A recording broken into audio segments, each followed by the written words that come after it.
shout out to Steven Crowder and Louder with Crowder. This is his content, but it is Louder with Crowder exclusive interviews. This is Afroman's Secret to Success. Now this is important, right? Because this right here, this is a universal principle that can be applicable, and no matter what a person's path, artistic discipline, or profession is. It's like chicken, right? You know, there's many ways to cook chicken. You have barbecue chicken, orange chicken, lemon chicken, baked chicken, you know, all these chicken, right? But it's still chicken. So, Afroman, by way of Steven Crowder's interview, fair use, right?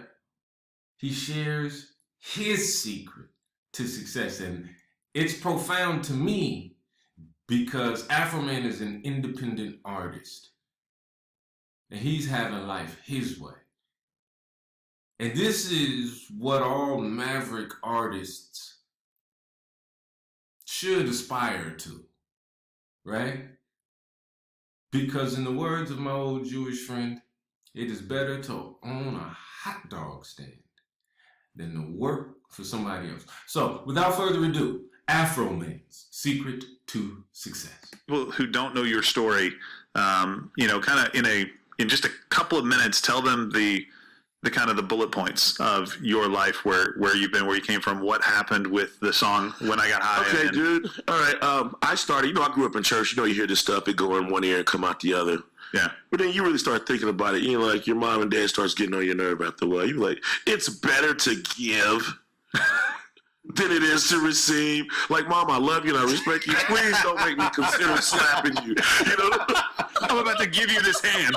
I'm going to give you a slap. That goes against gravity. It goes against all kind of common sense.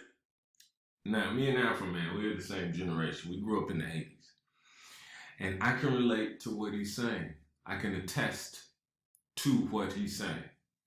So I'm just pausing so that we can focus on what's being said. All right, let's continue. So I thought I would experiment with that scripture one time, right? Yeah. And I was in my 20s. I was trying to rap, and I was doing better in Mississippi than I was in LA. Yeah.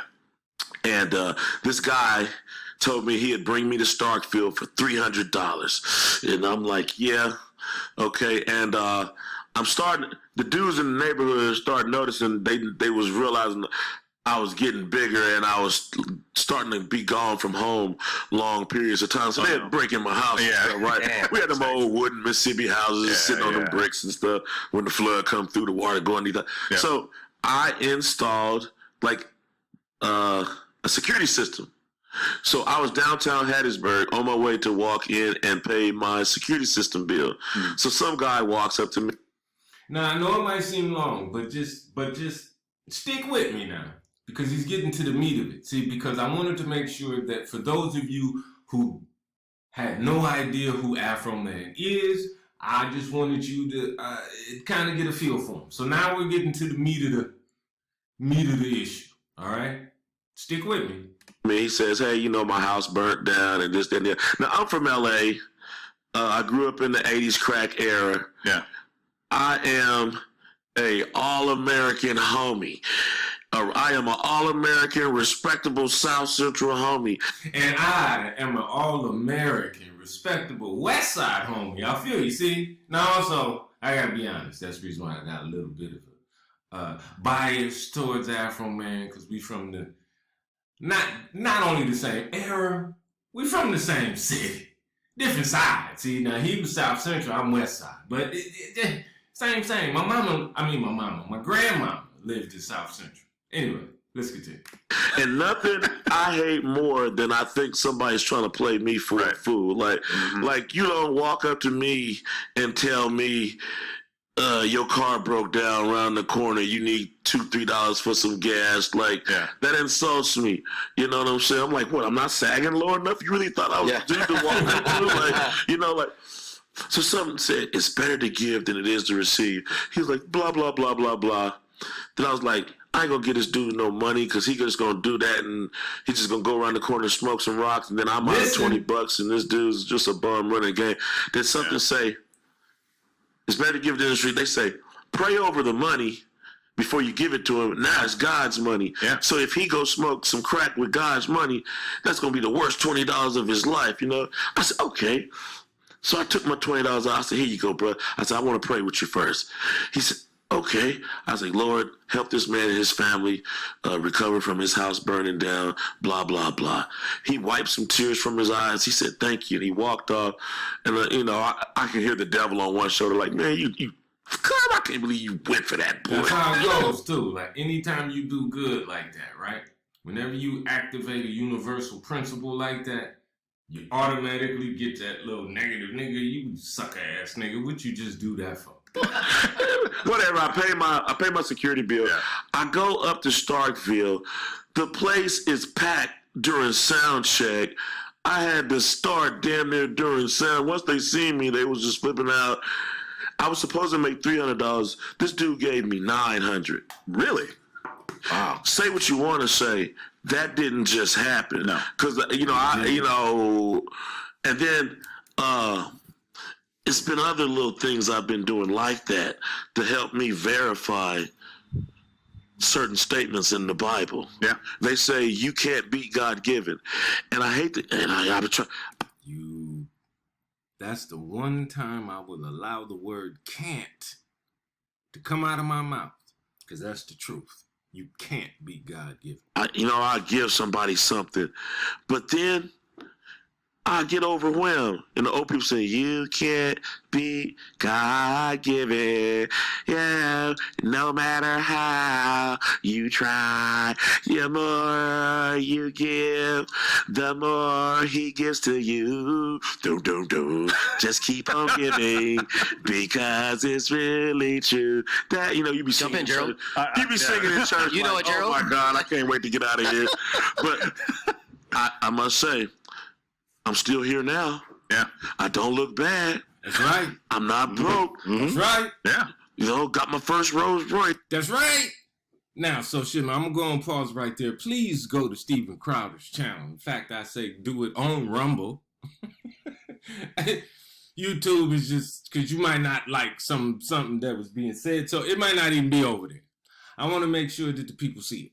So, I can also testify to what he's saying because all praise to the Most High. I've just been a giver. I was just a born giver. So even out of my little, I've always given. I've been homeless in my life and I have given. And I haven't been homeless in decades. The reason why that's significant is this. I'm sure that there's a homeless person in your town, wherever you live, anywhere USA, anywhere planet Earth. You see them frequently. How long have they been there doing the same thing?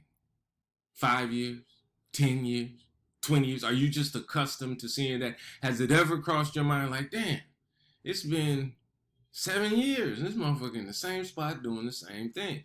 So, I said all that to say this. It's not an automatic thing. It's not an easy thing. It's not something to be taken for granted to rise up out of homelessness. For it to be something that you've gone through rather than it's something that you live in.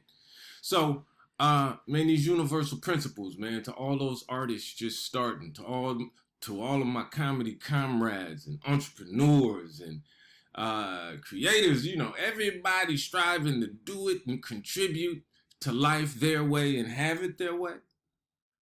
Faith, man, exercise these universal principles, man. These are these things that are sustain and actually open doors and make connections in ways that that is hard for one to even utter or express. So now, this other last point, I was about to stop, but maybe he'll get right to it. He talked about listen. You know, and, What? Yeah, man. It ain't, hey, man.